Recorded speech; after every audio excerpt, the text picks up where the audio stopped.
Ladies and gentlemen, welcome to WGU's 2020 Summer Virtual Commencement. Graduates, families, friends, and loved ones, you've played an important role in helping your graduate reach this incredible milestone. We thank you for this support, and we're thrilled to have you join our celebration today. And the rockets fragment, the bombs bursting in air, gave proof through the night that our flag was still there.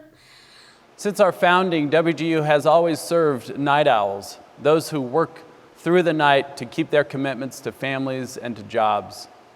But for this group, graduating in a time of global pandemic, a time that has caused each of us to have to adapt and grow in so many ways, this milestone represents an unprecedented level of dedication, persistence, creativity, and resilience. Then another scary event happened, known to those of us in the Teachers College as the first day of demonstration teaching. You know, the day Mama Night Owl shoves you out of the WGU nest and tells you to fly solo. Because if you don't fly, a room full of sharp-toothed elementary students will eat you alive.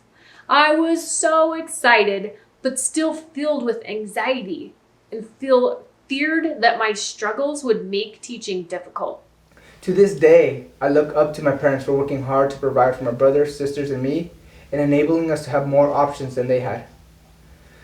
So even though the type of work I do now is different from theirs, I strive to be as ambitious and hardworking as them. As soon as I was 18, I left the fields and started working in a pistachio processing facility. A year later, I moved into doing basic IT support. I knew if I wanted to move up in my career, I would need to go back to school. But having worked since such a young age, I didn't know anything else besides work. So quitting my job to enroll in traditional school was never an option.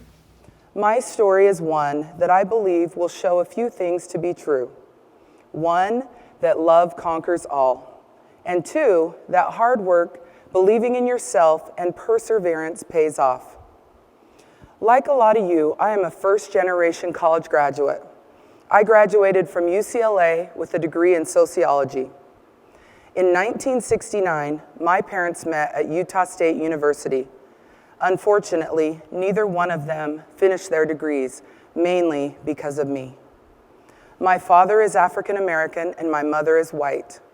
While at Utah State, my father was a young basketball superstar athlete, and my mother was a 19-year-old from a very religious family. They fell in love. Their relationship was not allowed to continue, as interracial couples back then were heavily discouraged and looked down upon. I, however, was born in 1970 in Long Beach, California, but not because that is where we lived, but because my life started out amidst family conflict and racial bigotry.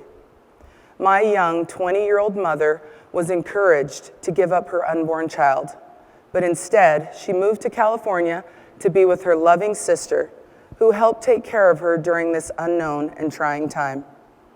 She gave my mother the confidence and courage she needed to make it through the tough years ahead, raising a biracial little girl on her own. Sheryl Campbell. Taylor Chavez. Kara Gentle Brake.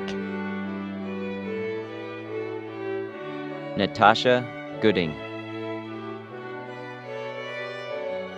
Rachel Grimm. Tanya Hadley. Bridget Halpain.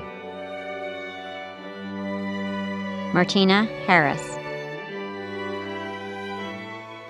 Our most sacred commitment is to advance equity and access and opportunity, reducing disparities and optimizing each individual's success, regardless of color, race, ethnicity, creed, or cause.